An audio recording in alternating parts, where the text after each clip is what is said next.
Hey everyone, welcome back. So I made this video because I wanted to address remote workers and people who just really work long labor intensive jobs. You might have noticed stiffness in your hips, your back, your shoulders, your neck, really throughout your body. And the idea here is that if we sit for a prolonged period of time, or if we're performing a job task that requires a repeated motion over hours of a day, we can start to create these discomforts or these sort of compensations that our body will create, and that will in turn manifest as a form of discomfort, aggravation, or just general stiffness. So something to really pay attention to, because this is pulling us away from being connected to ourselves, where in turn what we really want to do is we want to incorporate movements that help us stay connected and regulated and maintained throughout our workday. So today in this video, I'm going to help guide you through a simple, beginner-friendly mobility flow that you can do from the comfort of your own home. No equipment, no gym, just you, yourself, and your breath to help reset your hips, your spine, your breath, and overall just get back into regulation with yourself. This is gonna be a follow along routine, so grab some space and let's move together. The first place I like to start is with the breath. We're gonna start seated in our chair here, nice and upright, relax through the shoulders and the neck, and just elongated through our spine as well as through our neck and through our shoulders. Thinking about wearing a crown of missiles and just shooting the missiles into forever. So nice long neck, thinking about giving yourself that beautiful double triple chin. So nice neutral neck position, relaxed shoulders, and elongated through the spine. We can place one hand on our belly and one hand on our chest. And I always like to start with the breath here. So all we're doing is we're just tracing that breath. Relax the lips, pressed shut with the jaw at a relaxed tone. You can place the tip of your tongue up to the roof of your mouth and just focus on big, deep nasal breathing, focusing on pushing that belly out. So this is part of the reason why we have one hand on our belly and one hand on our chest, is we're able to better trace that breath and feel where we're accessing the breath. Is it going to be a chesty and neck breath, which is not what we want to do? Or are we able to use that diaphragm and push that belly out, creating circumferential expansion? So from here, we're just going to take 3 to 5 breaths. Nice and upright, relaxed shoulders, taking that breath in through the nose for a 3 count. 3, 2, 1. And then exhale through the nose. 5, 4, 3, 2, 1. And then inhaling. 3, 2, 1. Exhale. 5, 4, 3, 2, 1. Inhale. Exhale.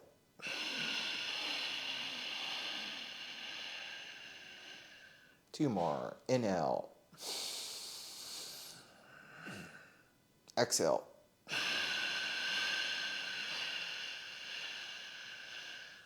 Inhale. Exhale.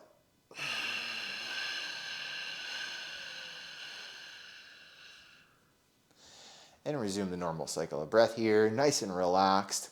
Maybe you feel a little more at ease now with that breath and the tempo of the breath help to down-regulate the nervous system and just kind of invoke a little relaxation and calmness. Next, we're gonna move into a little upper back flow. This is sort of like a seated cat-cow. So all we're gonna do here, I call this seated reach and row. We're gonna reach out nice and long. As I reach out long, I wanna think about pointing my thumbs down. And when I do that, I'm gonna start to round that upper back, feel that elongation through that upper mid back. And then as I exhale, I'm gonna go palms up. I wanna think about keeping the elbows tight to my ribcage. I don't wanna flare out here, right? And I just wanna think about squeezing that imaginary pen between my shoulder blades. Don't overdo it where you start to compensate and buck up through the ribcage. We really just wanna focus on squeezing those shoulder blades back and down. So it's not a back and up, it's a back and down, okay? And then again, I'm just gonna reach out nice and long through an inhale, and then exhale, squeezing the shoulder blades together. Reaching out nice and long, inhale, and then exhale. Let's go 2 more. Inhale, and then exhale. That's feeling really good. Let's do 2 more instead. Inhale nice and long. Exhale, squeezing the shoulder blades together, back and down. Let's get that last one in. Make it a good one. Big breath in, nice and long. Inhale, long. And then exhale, palms up, squeeze the shoulder blades, squeeze it out, squeeze out the juice here. Nice and relaxed. We can do a couple shoulder shrugs, rounding it out here. Great work. Now we're gonna move to the wrist. So wrist, I like to go palm to palm and just do wrist rolls. If you have issues with the wrist, if your wrists are a little stiff or don't like to quite move like this, you can go one hand at a time as well. You can do wrist circles. You can do flexion and extension, so a forward and back, and then cast a fishing reel so we get all directions. Otherwise, you can go palm to palm and then just do some gentle wrist rolls here. All right, this is great if you're working at the desk all day, really on the keyboard. If you're tooling, using any sort of fine hand instruments that may end up straining out the hand and wrist. So this is just great. This is just a great way to kind of, again, warm the wrist back up, get the motion lotion. And then we want to make sure we do that opposite direction too. So maybe we do about 8 to 10 in one direction, and then we do 8 to 10 in that opposite direction. And this is just a great way to keep the wrist nice and warm. Awesome.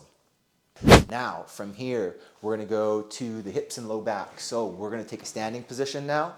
And then from here, I'm going to place the hands on my low back. So if I have like a low back discomfort and I say, oh yeah, right in this area is where I feel a little strain, I can place the hands to the side of my, make sure it's not directly on my spine, right off to the muscles on the spine, right off to the side. You can see I have a little gap here where my spine is. I'm here, hands supported on low back. I want to make sure my butt and my legs stay nice and relaxed when I do this. That's going to be the key to this. Because what happens is you're going to start to arch back and then you're going to squeeze your butt. That tension that you're holding in your butt and in your legs is inhibiting you from relaxing that low back. So make sure, just give yourself a little trust and grace. You don't have to go a ton far. Like I said, just go as far back as you're able to. Feel a little pressure and then you're going to back off. Put it on low back, relax through the shoulders, take that big breath in. And then I exhale and I lean back. For this, hold for a few seconds and then come back up. One more thing I didn't mention, foot position. So real easy enough. We just want our feet to be right under our hips. So if my hips are here, feet are right under there. Ideally, if they're straight on, you can slightly turn your toes inward as well too, because usually when I say, okay, feet straight, there's still a little toe out. People really don't see that. So I like to say, turn your toes inward slightly. More oftentimes than not, it's straight on or maybe just a little turned inward. That is okay because where we are stance-wise is gonna be good for this. So again, feet under the hips, toes are going to be slightly turned inward, hands supported on low back. Take that big breath in with elongation. And then exhale. And then just lean back nice and easy. Hold for a few seconds. And then I'll come back upright. And we're going to do it again. Breath in and then exhale. At your own cadence, at your own rhythm. No need to force it, right? Find the motion that works for you. You don't got to push too far here.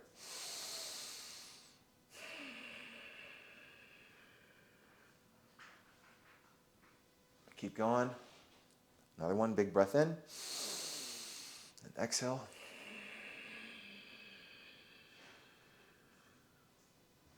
Back up. All right, keep working on that. Another thing worth mentioning here is maybe this one doesn't feel too stable for you. So if you have a wall nearby, you can go hands supported on the wall here. Same idea. Now I have my feet, again, a little wide outside my hips are okay. Toes are slightly turned in, hands supported on the wall. Relax shoulders, take that big breath in.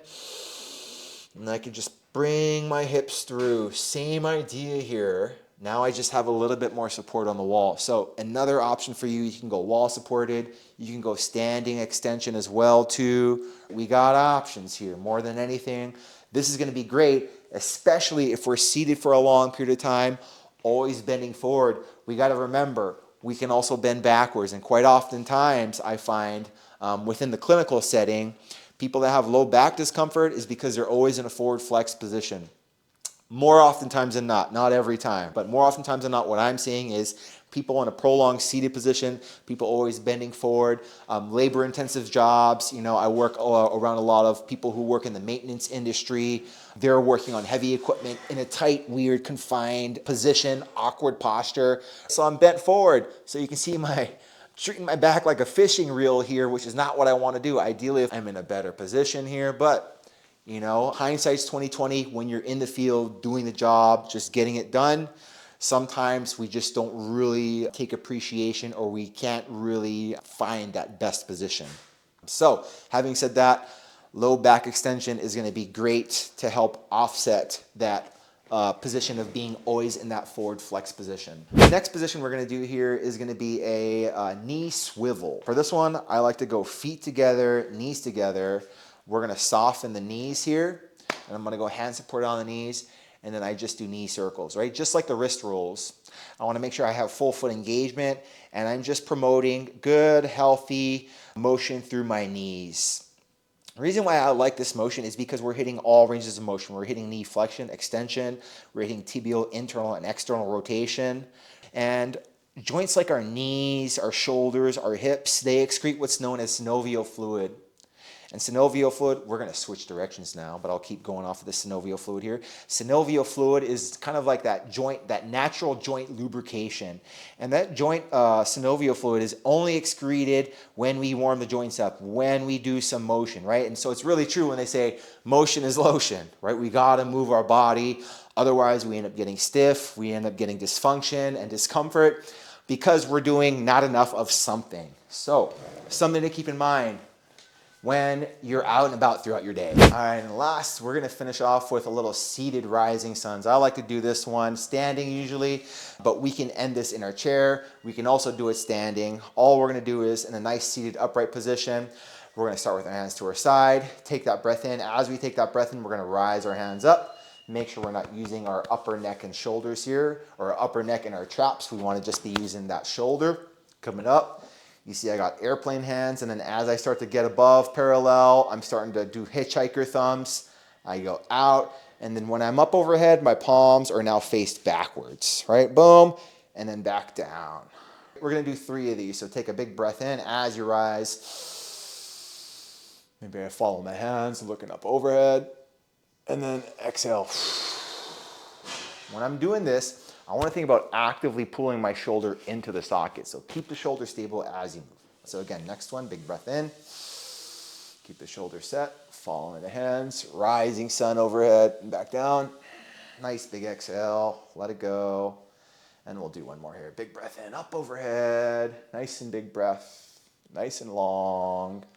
And then exhale on that way back down. And that's your beginner mobility flow. Really, if you do this throughout your day, it shouldn't take any longer than 5 to 10 minutes. Just a few different motions here that I wanted to introduce to you. Maybe this is something you've done. Maybe it's something that you're seasoned to.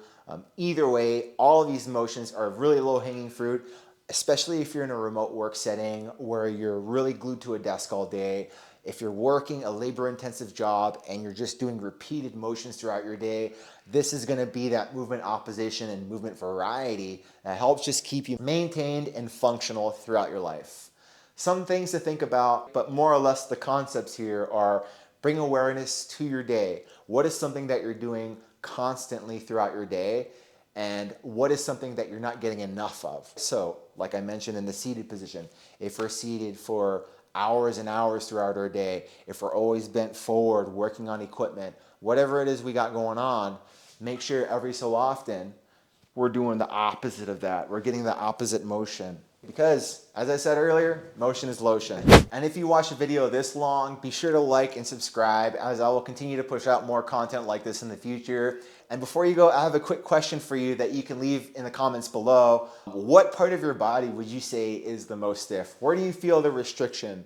This is going to be good information for me because, like I said, I try my best to reply to all comments below, and this is just going to be good insight for me to help create content that is catered for you. So thanks again for tuning in, and I look forward to seeing you all in the next one.